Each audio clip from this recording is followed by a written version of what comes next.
Le hemos denominado a nuestro sermón de esta mañana contaminación espiritual. Ya a ver de qué vamos a hablar.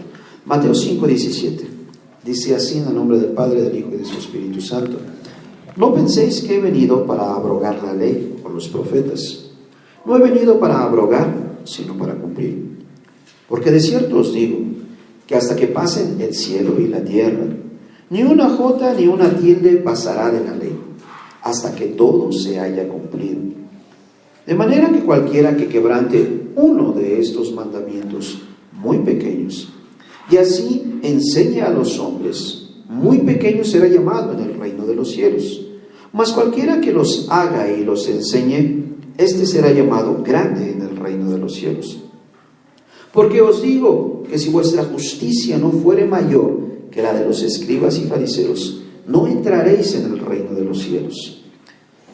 Miren, una de las principales acusaciones y mentiras que proferían contra Jesucristo era que Él no estaba cumpliendo la ley de Moisés. Era que Jesucristo estaba quebrando y rompiendo los mandamientos. Inclusive vimos un poquito la semana pasada cuando hablábamos sobre el sufrimiento de Jesucristo, ¿verdad? Antes de llegar a la crucifixión. Y precisamente cuando lo llevan contra los principales sacerdotes, los fariseos, los escribas, acusaban a Jesucristo de que Él estaba blasfemando y que estaba hablando contra las enseñanzas que Moisés le había dejado al pueblo de Israel. Pero es muy interesante porque Jesucristo desde el principio, cuando empieza su ministerio, y aquí lo vemos en esta enseñanza, Él de inmediato esclarece esto y dice: yo no vine a romper la ley, yo vine a cumplir la ley. Y yo vengo a cumplirla a plenitud, yo no estoy aquí para quebrarla.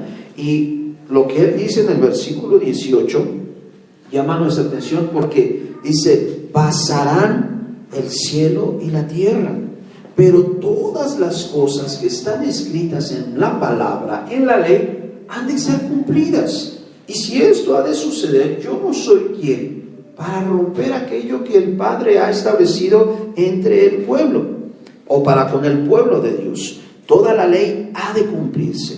¿Sabe? El problema no era el cumplimiento de la ley. El problema es que los escribas y los fariseos habían establecido ciertos padrones, comportamientos y conductas que los habían establecido muchas veces aún por encima de la propia ley o fuera del contexto de la ley. Y esto era lo que inconformaba y molestaba a los escribas y a los fariseos. Inclusive Jesucristo dice precisamente esto, que si nuestra justicia no fuese mayor que la de los escribas y los fariseos, no entraríamos en el reino de los cielos.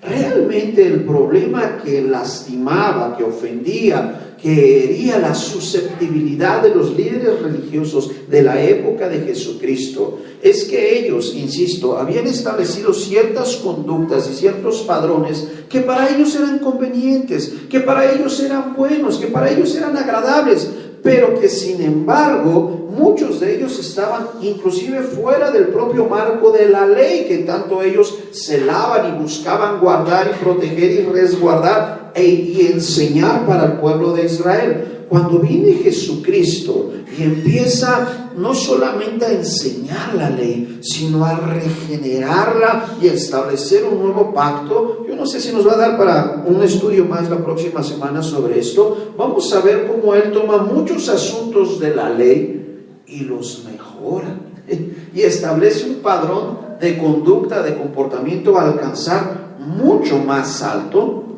de lo que la propia cumbre o los propios encumbrados religiosos de aquella época habían establecido como tal. Pero dice Jesucristo, o habla aquí precisamente en el Sermón del Monte, que es una de las primeras enseñanzas que el Señor da y donde establece la base doctrinal de muchas de las cosas que Él vendría a enseñar más adelante. Y dice al respecto de esto, que la justicia de los fariseos y de los escribas debería de ser establecida, o la nuestra mucho mayor que la de ellos. Pero pregunto, ¿cuál es pues la justicia de ellos? Si usted va más adelante en el Evangelio de Mateo, capítulo 23, de hecho, todo el capítulo 23, miren, por cuestión de tiempo no lo vamos a poder hacer hoy, pero si usted estudia en casa todo el Evangelio de Mateo, capítulo 23, usted va a ver a Jesucristo hablar los ayes contra los líderes religiosos de aquella época. Todas las veces que usted escucha la palabra ay o lee la palabra ay, es una aseveración de juicio contra ciertas conductas o comportamientos, ya sea de pueblos, ya sea de personas o de situaciones en la Escritura. Y vemos aquí